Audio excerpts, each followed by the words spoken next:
Responde-me quando clamo, ó Deus da minha justiça. Na angústia me tens aliviado. Tem misericórdia de mim e ouve a minha oração.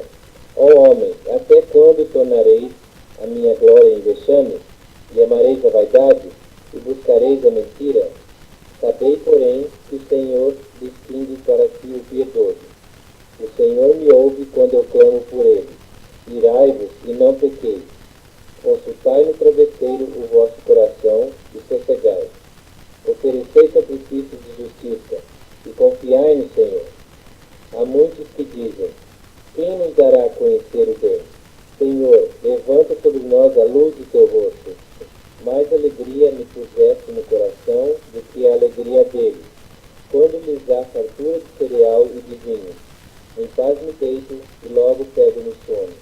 Porque, Senhor, só tu me fazes repousar seguro.